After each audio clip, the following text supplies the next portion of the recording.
C'est Jimmy Bella, je suis acteur, chanteur, je fais partie du BIP, Bénin International Musical.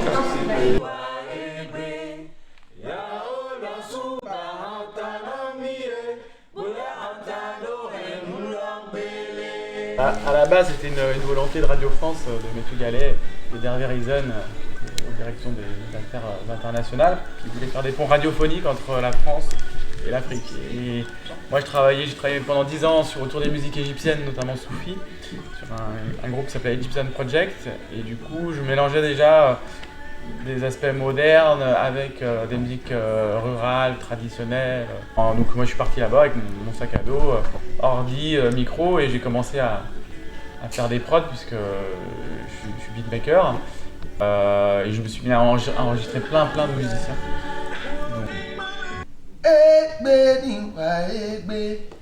Oya o lọ sún pàǹtánà mi yé bóyá òjé àkókò. Ẹgbẹ́ ni wà ẹgbẹ́. Ẹgbẹ́ ni wà ẹgbẹ́. Oya o lọ sún pàǹtánà mi yé bóyá àǹtánà mi ká pélé. Bóyá àǹtánà mi ká pélé.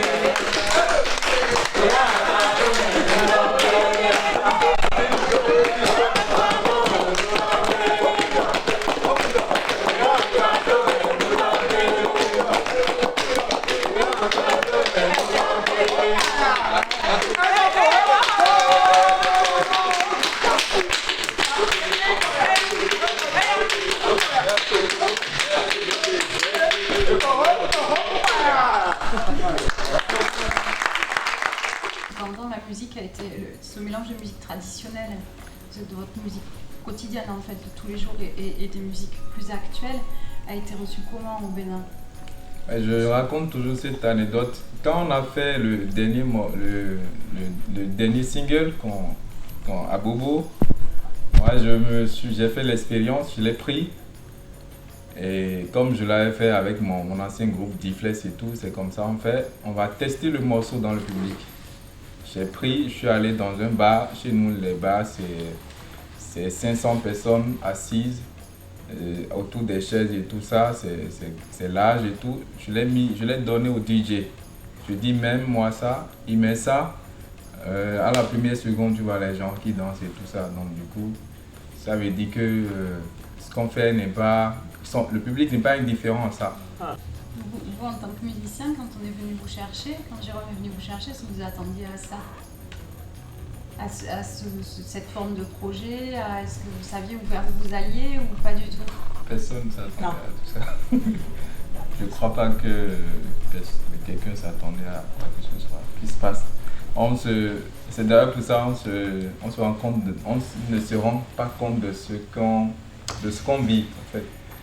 On est toujours resté dans notre monde, voilà, et tout ça, parce que mine de rien, en quelques années, on a fait le rêve de plusieurs musiciens. Moi, j'ai toujours rêvé aller rapper aux États-Unis et tout. En 2 ans, je l'ai fait. C'est génial. Et voilà, donc du coup, mais c'est pas ça qui va m'amener à ne pas être le petit Yehweh qui est dans son cotonou et qui boit de la bouillie dans la rue et tout ça.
Venu avec, à la base, c'était une volonté de Radio France, de Mathieu Gallet et d'Hervé Rizen, aux directions des affaires internationales, qui voulaient faire des ponts radiophoniques entre la France et l'Afrique. Et moi, j'ai travaillé pendant 10 ans autour des musiques égyptiennes, notamment soufis, sur un groupe qui s'appelait Egyptian Project. Et du coup, je mélangeais déjà des aspects modernes avec des musiques rurales, traditionnelles, ancestrales du coup. Et je joue un instrument qui s'appelle un argoul, qui est une double clarinette égyptienne pharaonique, qui est très peu connue. Et il connaissait ce groupe, c'est pour ça qu'il a voulu que je mène une direction artistique au Bénin, que je ne connaissais pas. Je ne connaissais pas vraiment la musique au Bénin. Donc moi je suis parti là-bas avec mon sac à dos, ordi, micro, et j'ai commencé à faire des prods puisque je suis beatmaker. Et du coup, l'idée c'était au départ d'amener, on va dire, des sonorités beaucoup plus électroniques, mélangées avec des percussionnistes, des chants, des voix, des guitaristes. Voilà, je savais pas trop où j'allais en fait. Et donc le casting s'est passé de façon où j'étais installé dans un studio, comme on voit dans le film, à l'Institut français de Cotonou. On avait mis des tissus partout pour mater un peu le son. Et je me suis mis à enregistrer plein de musiciens. Donc beaucoup de chants, beaucoup de chanteuses, de chanteurs, plein de musiciens quoi. Et du coup ça a été assez évident pour moi le casting. Après je voulais pas faire de la musique béninoise ou traditionnelle qui se fait beaucoup là-bas. Je voulais vraiment amener le hip-hop, le rock, des sonorités vraiment différentes. Les exigences qu'il y avait au début du reportage où ça travaillait beaucoup ensemble.